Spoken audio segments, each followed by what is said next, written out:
जोहार साथियों, मैं मुकेश विरुआ। हेमंत सोरेन ने झारखंड में सत्ता की बागडोर दोबारा संभाल ली है।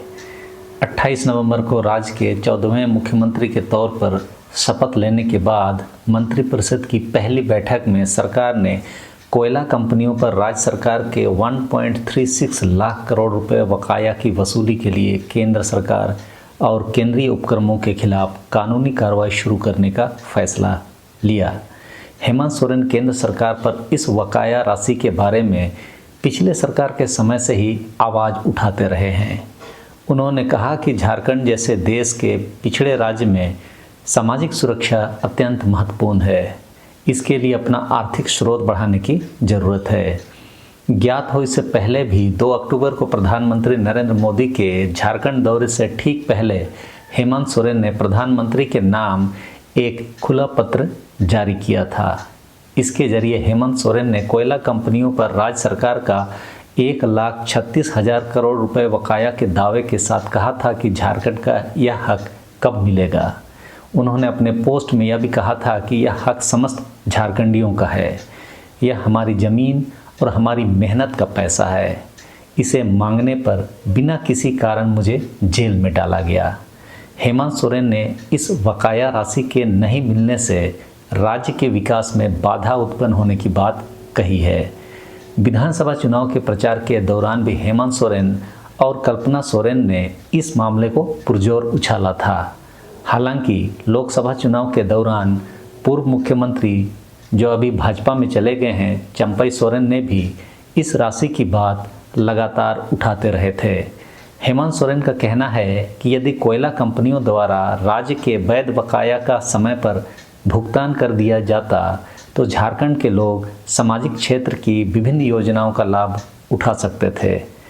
इस बकाया राशि के मिलने से गरीबी से लड़ने और राज्य के लोगों के जीवन स्तर को ऊंचा करने में मदद मिलती।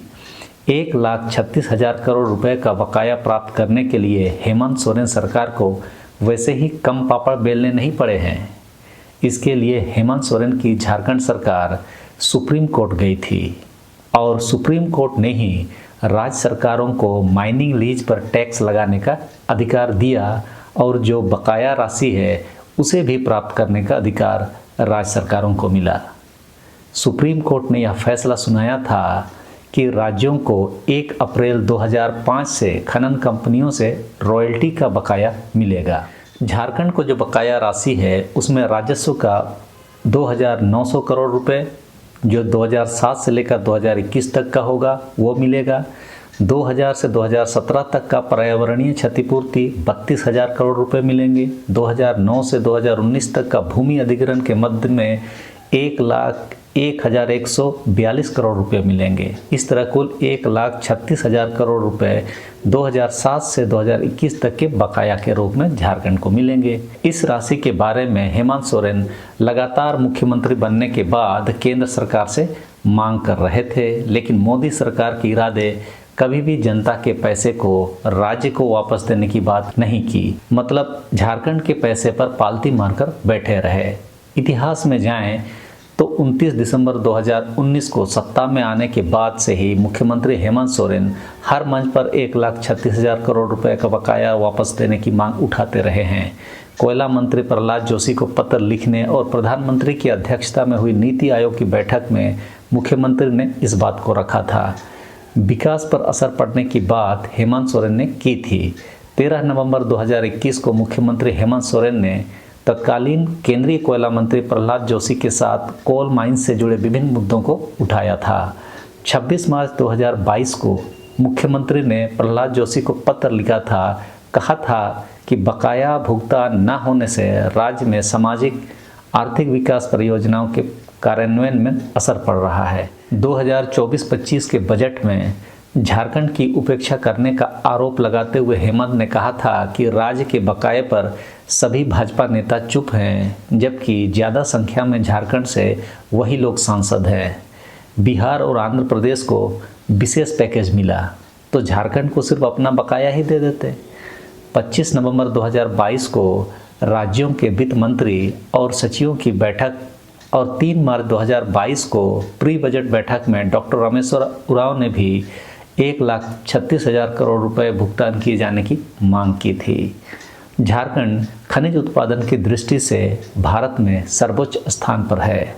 मूल्य की दृष्टि से भारत के कुल खनिज उत्पादन का 26% और उत्पादन की दृष्टि से देश के कुल खनिज उत्पादन का लगभग 40% हिस्सा वर्तमान में अकेले झारखंड से होता है। झारखंड में कोयला 76,712 मिलियन टन है, silica 15,476 million ton, hematite 4,036 million ton, अभ्रक 1,665 million ton, magnetite 1,026 million ton, चूना पत्थर 746 million ton, copper 226 million ton, china clay 190 million ton, bauxite 118 million ton, fire clay 66 million ton, graphite 10.36 million ton. यह जो संपत्ति यहाँ के ज़मीन के अंदर दबी हुई है वो झारखंड का है। इस पर कब्जा करने के लिए ही पूंजीपति और सत्ता मिलकर राज्य की सत्ता हथियाना चाहते रहे हैं।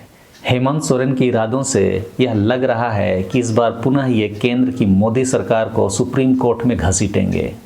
सीधी अंगुली से घी नहीं निकल रहा है, इसीलिए अंगुली टेढ़ी करनी पड़ेगी। झारखंड की जनता के लिए भी यह जानना जरूरी है कि उनके हक का पैसा कौन दबा कर रखा है और यदि नहीं देता है तो आगे क्या क्या करना पड़ेगा। इस वीडियो में इतना ही। अगले वीडियो में फिर मिलते हैं। सबों को धन्यवाद। जोहार।